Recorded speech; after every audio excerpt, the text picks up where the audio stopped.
Hello everyone and welcome back to IPT629. We're getting near the end of the semester and we've learned a lot about different research methods. This week we're going to take a step back and learn a little bit about ethics. Something that maybe should have been at the beginning, but I wanted you to jump in and know about some of these different research methods so that you could do your article evaluations. You kind of have to have read about methods in order to be able to do your article evaluations.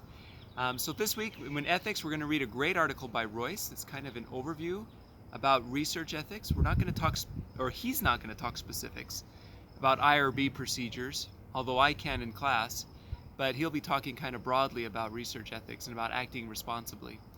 Then we're also going to read Neil A. Maxwell, his famous article about the scholar and the disciple, something that we're all striving to be in higher education, is disciple scholars. Finally, then our second lesson, we're going to be learning about theory. We've been talking about theory throughout the whole semester, critical theory, grounded theory, all that kind of theory as method, or theory about methods. Now we're going to talk about actually theory scholarship as a way of knowing, as a way of contributing to the research base.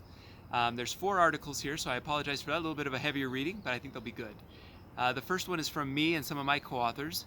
It's the introduction to a special issue on theory scholarship in the field of instructional design and technology.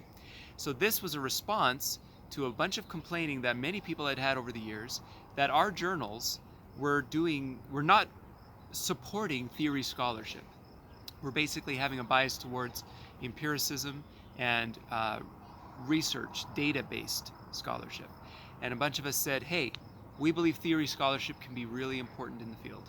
And we had evidence for it. Some of the most highly cited articles in our field over the last 10, 20 years are theory papers.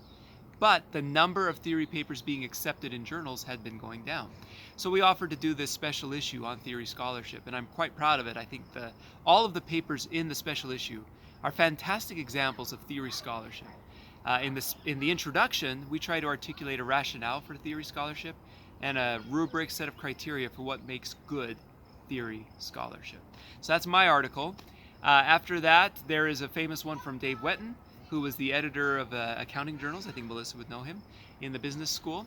And he articulates very clearly what good theory scholarship should be. So I think he does a great job.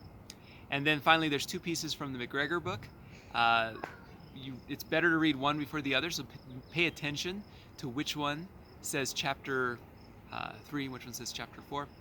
And in that he introduces the idea of theories versus models versus frameworks, which is important. I hear people mess that up all the time in their writing. And then he talks about how to do good theory scholarship as well. So I think these are really interesting readings, but maybe I'm just a geek in this. I hope you enjoy them too, and then we'll talk more online.